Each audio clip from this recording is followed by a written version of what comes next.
Всем привет, друзья! Вы на канале Safe A World. Сегодня я для вас расскажу историю. Приятного просмотра. Рейс 1549 вылетел из Нью-Йорка в обычный январский день. Погода была ясной, небо ровным, а для пассажиров это был просто еще один перелет. Самолет Airbus A320 поднялся в воздух в 15 часов 27 минут.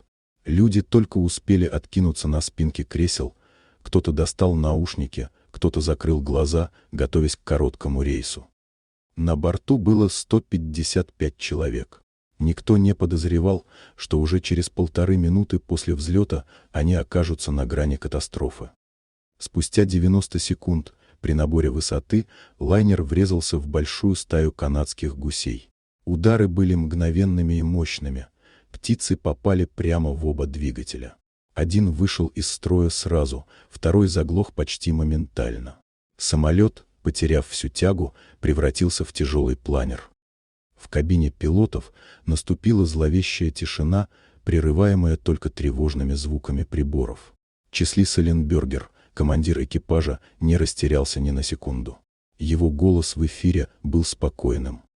«Мы потеряли оба двигателя. Нам, возможно, придется садиться на воду». На земле ему предложили несколько вариантов: вернуться в Лагуардию, сесть на другой аэродром. Но Саленбергер быстро просчитал. Единственный шанс — это река Гудзон, прямо под ними. В салоне началась паника. Кто-то вцепился в подлокотники, кто-то обнял ребенка. Другие просто закрыли глаза, повторяя про себя молитвы. Никто не кричал, но каждый понимал, насколько серьезна ситуация. Самолет снижался все ниже и ниже, все ближе к реке. У пилотов оставались буквально секунды на принятие решений. В 15 часов 31 минута, спустя всего 4 минуты после взлета, самолет коснулся поверхности воды. Это был момент абсолютного риска. Чуть сильнее крен, и лайнер бы развалился. Чуть выше нос, и он бы ударился хвостом. Но Саленбергер выполнил маневр идеально. Самолет мягко скользнул по поверхности, словно по льду. Фюзеляж остался цел. Не было ни взрыва, ни пожара. И самое главное, он не затонул. Пассажиры открыли аварийные выходы.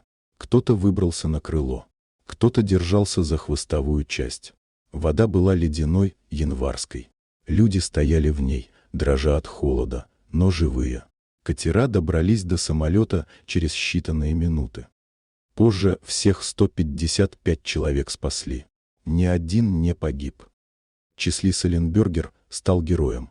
Его вызывали в Конгресс, награждали, писали книги и снимали фильмы. Но он всегда говорил одно и то же: «Я просто делал свою работу. Я думал о людях, о том, чтобы все остались живы». Этот случай навсегда вошел в историю как чудо на Гудзоне. Его изучают во всех летных академиях мира. Но главное, что запомнили миллионы, это не техника, не расчет и не самолет, а человек.